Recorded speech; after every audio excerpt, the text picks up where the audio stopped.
Maybe I'm crazy, maybe I'm not. All right, very excited to have FS1 family and NFL legend Mike Vick on the podcast. Mike, thanks so much for taking some time for us. Hope you're doing well. Thanks for having me on. Appreciate it.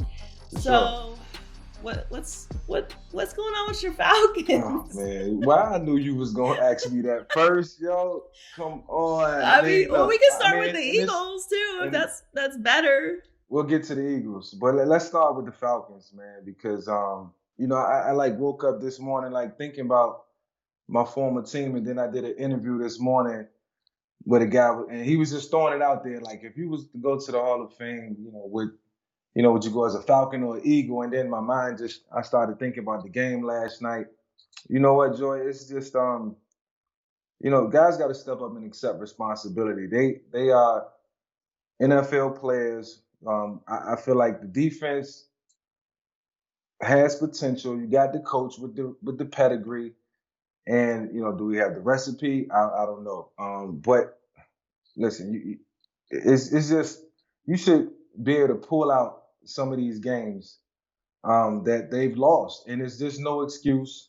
I think they got to play better. We know they got the offense. They got Ridley and Julio Jones and Matt is still balling. They got Gurley, so I feel like the offense is where it needs to be. But the defense at some point got to step up and do what they supposed to do. And like aside from injuries and everything else, like I don't want to hear about that. Like, it's responsibilities in the league, and you gotta fulfill them.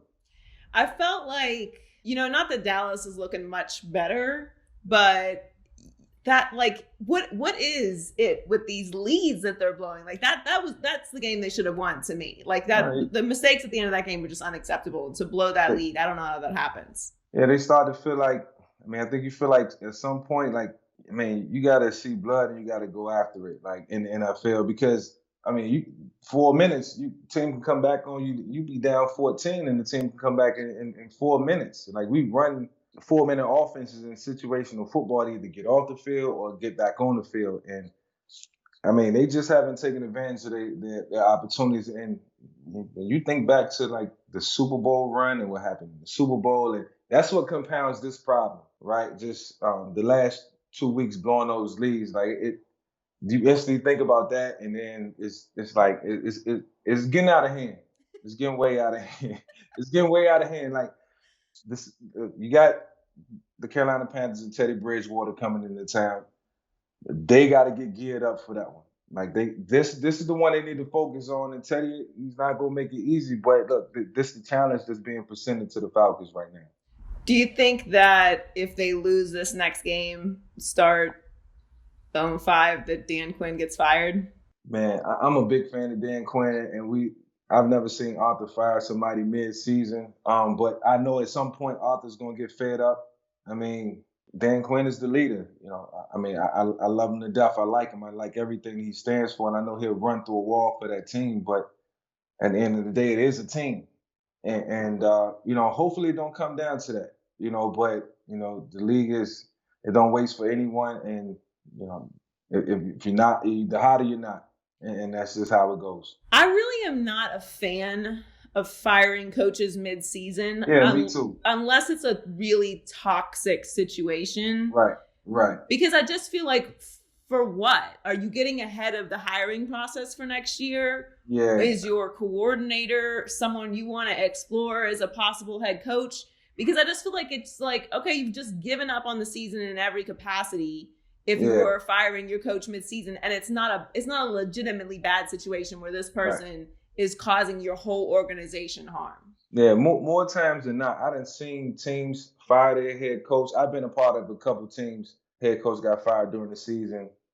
The coach that steps in don't even get the job the next season. For instance, real quick in 2003, came back from injury. We fired Dan Reeves in Atlanta, and Wade Phillips takes over as the head coach, interim head coach. We go 3-1. We look good. We make some changes on the offense. The offensive coordinator, our quarterback coach became our offensive coordinator. He called some good plays, and I'm like, this is a good fit. And then we hired Jim Moore the next season. So I'm not a big fan of that because I just feel like that guy's just taking the place of, the coach at hand, and then he's inheriting damaged goods. So, you got 7 games left, and he lose all 7 or lose 6 of the 7, and then he gone and he out. He not good enough. So I'm with you on that. Like, I'm just not a fan of firing people during the season.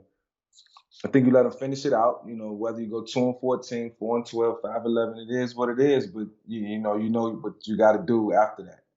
So they fired Bill O'Brien yesterday, Yeah. which I got to be honest, did not surprise me. If you look at Bill O'Brien's career, he has had a lot of success, just not. He's never gotten over that hump. Yeah. But where I think Bill O'Brien went wrong, and this is, I'm being a little judgy here, but you got the right. You got the right. Thank you. He's the GM and the coach, and I think the great leaders not only know their limitations, but they respect the fact that they don't have to be in charge of everything. Right. You hire people who are great at what they do to do what you can't do or what you think you can do, but you don't have the time to do. And then also strategically, then everything can't be blamed on you. Yeah. So Girl, you better stop. You're going to be a general manager one day. I don't want that responsibility. But, but I'm going to get to your point, but go ahead. Right. So, being in charge, he just bit off more than he could chew. And, when you start 0-4, it's who can we point the finger at? It's all on you. Right. You asked for this, and now you're not delivering. Now, is it really all his fault? They need some more action on defense, obviously, but he's let a lot of big pieces go being in that GM coach position. So I can't really be mad at them for saying, all right, well, this is what you created. I mean, Joy, a couple good points you made.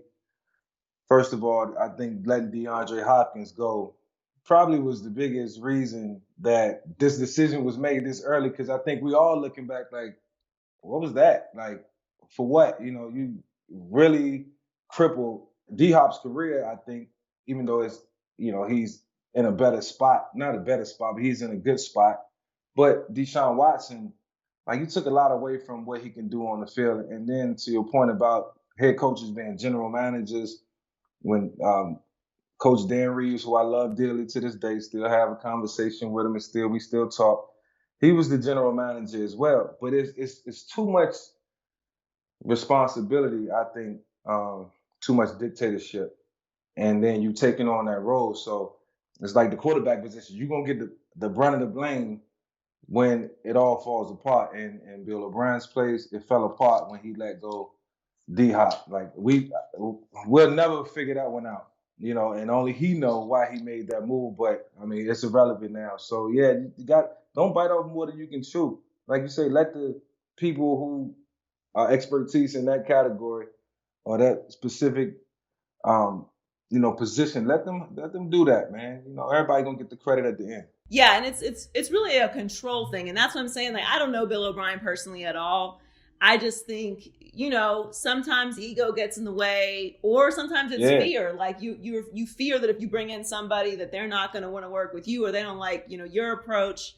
But it's hard to watch Deshaun Watson. He's such an incredible player. You know what I think sometimes too? It just gets stale, in terms of the relationship and the offense. You see the same things. You try them in week 1 and they work, and then you try them in week 2 and week 3 and then they don't. And it's now you're trying to find something else, and you only got 6 days to prepare, and it's not enough time. So you go try to find what other teams are doing to hurt this team, and they looking for that. So, I mean, just between me and you, and we put it out there, that's what happens. For real talk. So you got to be innovative. You got to come up with your own stuff, and that's what Andy Reid do, and that's why and that's what the Baltimore Ravens do. They dibbling and dabbling with everything, but they got they playing to the strengths of their talent, most importantly. So your other team, the Eagles, we mentioned earlier, they did get a win, although I think people are getting a little too excited about this win. You beat the 49ers without Jimmy Garoppolo. They're not the same team they were last year. I still think they're good. I can't put too much into a win over a team without their starting quarterback. I won't either. And that's just one win. But look, they number 1 in the division. They lead in the division. They leading the division right now. So look, I mean, that's a positive. Ride that wave, that little momentum. All right, so we play the Steelers, and that's gonna be tough. They got one of the best defenses in the league, and Big Ben is back, but you never know what can happen, Joy. You never know what can happen. I'll be rooting. What is both the issue though? What's the issue with the Eagles? Because I like Carson Wentz. Carson Wentz got my respect at the end of last year. It's not that I didn't respect him before. I just felt like I'm not really 100% sure if he's great. I know he's good, but is he great? Yeah. But what he did at the end of last season really impressed me with all the injuries that they had. But now they have a whole bunch of more injuries, and they're not looking as great. All right, let me go back for 1 second, Joy. I think it was 2017, right, when the Eagles won the Super Bowl. And Carson Wentz was playing some really good football in here. The defense behind them, and we always say teams need defense, and he had, some healthy players, Alshon Jeffries, and whoever was, Zach Ertz was in his prime. And Carson, I think it was 9-0, 10-1 or something, and he was playing some really good football. So I know as a quarterback, all those things really help you in terms of like getting to the next week. Confidence and just the goodwill that you can bring.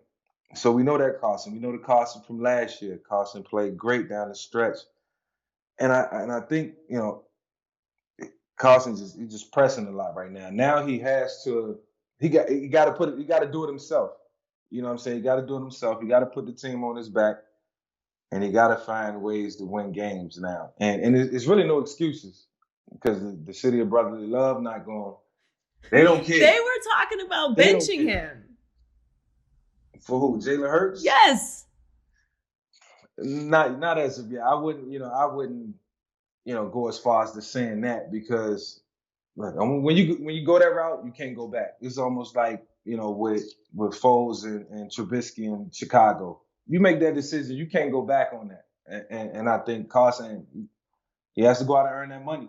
I just think that's a real panic move to switch from to even be talking about that. Like you said, they're first in the division. As horrible as that division is. And speaking of that division, the Dallas Cowboys. Man, I don't even know what to say about the Dallas Cowboys at this point. Because the thing is, every year, and I'm a little bit of a company man, so I'm like, I want the Cowboys to do well. Cowboys do well. Company Fox does well. No, I don't hate that. But I just feel like Dak took a really big risk on himself, which I respect. But I don't know how well that's going to pay off looking the way that this season has started. And I don't actually think it's all on Dak because their defense is terrible. Right. And Dak's certainly padding his stats right now. And he's auditioning. He's auditioning for somebody else. If the Cowboys don't want him next year, I guarantee you somebody else will. So he's doing really good for himself. But at the same time, teams are going to look at the things that didn't go well, like in critical moments. When the ball game was tied, on Sunday, and then Dak had a fumble and other things happened. They're going to dive deep. They're going to watch all the film that they can watch. And Shannon made a good point yesterday. It's a lot of yards coming in garbage time, but you still got to. I'm a firm believer in that you still got to go out and make things happen. He still has his team in games, but at some point, I think the playing field is going to even out, and we're going to watch the Dallas Cowboys the next quarter this season because I know that for a fact they play the Giants this week, and they can get back on track with the Giants, and then. If they can start to build some wins and momentum, then at the end of the year, the case will be different for Dak, hopefully. I just think also, going into the season, we had to give, well, we don't have to because we're very impatient, especially in sports, but we should give teams that had a new quarterback or a new head coach a little more time to get rolling. I agree. Now, it's the Dallas Cowboys, so they always have expectations, but the reality is they have a new head coach. No, Joel, you're right about that. I mean, your points are very valid. It's just like no preseason, no OTAs, no nothing. Like all quarantine or whatever their situation was. So we got to be realistic about certain things that happen too and what's going on. And I'm glad you brought up that point. And I will be in a panic for real for Dallas. Like if this was the team that they started the season out with. and just like the Atlanta Falcons, like if this was your roster coming into this season and y'all was out there blowing leads and getting beat, then I'd be like, yo, the Cowboys suck. And the Falcons. Like I keep it 100. I keep it 100. But I think as of right now, we got to look at all the moving parts, and it's a tough league. It's a tough league. So out of all the top level quarterbacks, who is playing or who is impressing you the most? Because for me, I wasn't sure how Green Bay was going to look, and I loved Green Bay last year. Yeah. And all everyone could tell me was how terrible they were. I'm like, well, they're in the NFC Right. Championship game, so they're not that bad. Right. But I just felt like the Jordan Love move, I didn't love their draft. It kind of felt like him and LaFleur were not on the same page, and I was totally wrong. So to me, Right. it's tough because I feel like Russell Wilson is in MVP mode right now. Yeah. He's unbelievable, working with less than Aaron has to me, but Aaron's just been unbelievable. But who's been most impressive to you? I mean, I gotta agree with you. Aaron Rodgers in year 2 of the offense, and I'll let you. That's a valid point, so I'll let you live with that one because I like Aaron. But I say, just to talk differences in different quarter, I say Russell Wilson has really surprised me because I mean, just his control of the offense right now, something different is going on in Seattle, I think. And I think Russell got more leeway and he got more input because for years the offense kind of looked the same to me. There's a lot of zone read stuff and then a lot of things stemming off of that as far as the passing game. But now it's kind of like wide open. And it's because they got more weapons and DJ and Lockett and other guys stepping up and the running game is going. So it's like you're getting a little bit of everything. And it's like he's really coming into his prime right now. I know he's won the Super Bowl and multiple playoff appearances, but it's like he's really coming to his prime and setting a new standard. Even at the quarterback position and the way he playing. So, I mean, he made some plays against the Dolphins last week. Like, he had a check down for a touchdown. That's the back checking out the backfield. And he looked left and came back and just fired one in the end zone. And that's just being in the zone. So, Russ has been really impressive. But Aaron Rodgers, that offense is clicking too. I always felt like you were a little ahead of your time. Now, you were obviously appreciated in your time for sure. But, like, today would be like a whole different space because you were the original like version of what everyone's trying to do and what everyone's looking for now. Yeah. Is that how you feel? No, I appreciate it a lot. Yeah, no doubt. Because like I watched Lamar Jackson's run this week against the Washington football team, and I'm like, yo, like that was me and years, and I instantly put myself in his shoes. Like if that was me, I would have probably did the same thing. And one of my friends was like, the only difference in between you and Lamar is he was like, he's a little quicker than you, or a little more explosive, but he got a different stride when he run. Other than that, that's you all over again. And I'm just like, man, like you said, it's kind of ahead of my time, but we needed that. We needed that at that time, for me to go out and do whatever I was able to do and for the game to evolve and be what it is to this day. And now we got a guy like Lamar Jackson. And I never thought I would see another guy who like looked like myself on the field. And then Lamar has certainly blessed the league with his presence. So, I mean, just unbelievable stuff. And I'm glad the game is continuing to trend in the right direction. And everybody's doing it now. I also feel like and everything evolves, but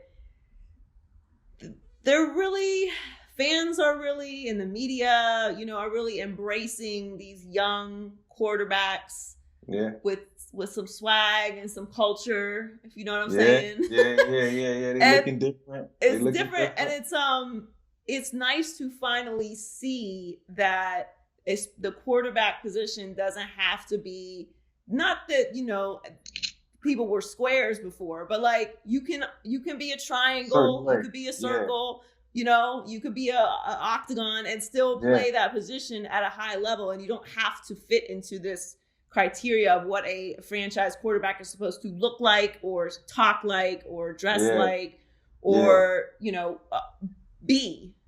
I think that's a credit to like the coaches, general managers, the owners, the head coaches, like letting the quarterback be himself. Like we not, you see Lamar, like even just having fun, like even having fun with John Harbaugh, chains on and they putting the shades on, and just having a good time. It's like, as long as you do your job, you can be yourself, and those personalities come out.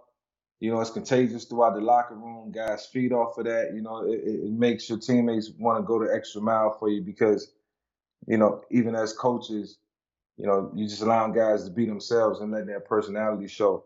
And I think that's special. So it's a great deal of entertainment now, especially with my man Cam coming back and looking as good as, we got to pray for him that he come out of the quarantine accordingly, and that'll happen. But there's just so much entertainment across the league. The league is very blessed right now with the talent that we have.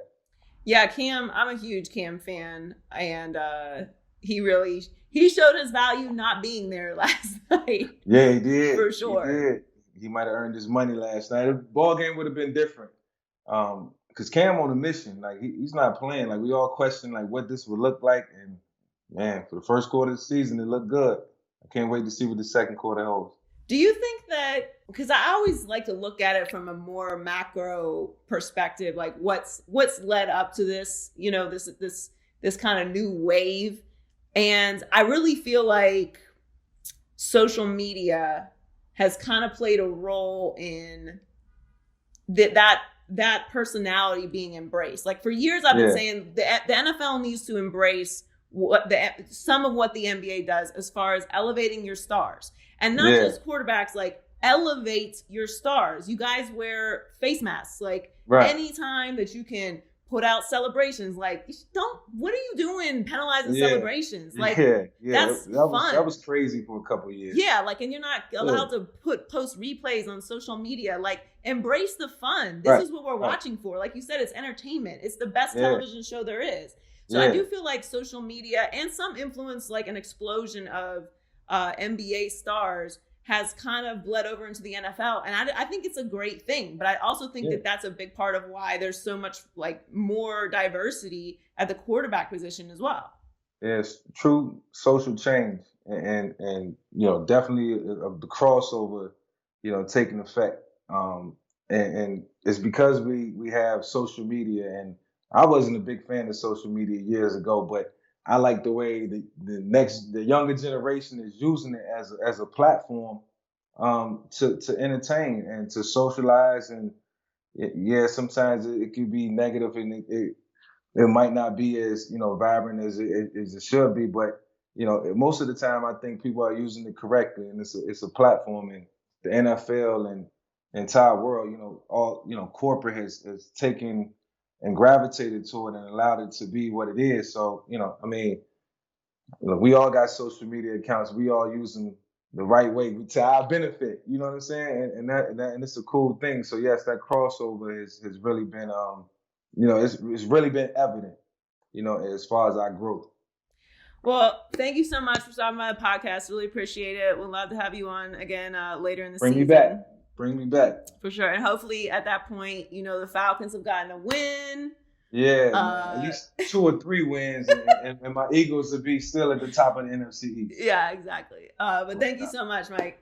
Thanks for having me.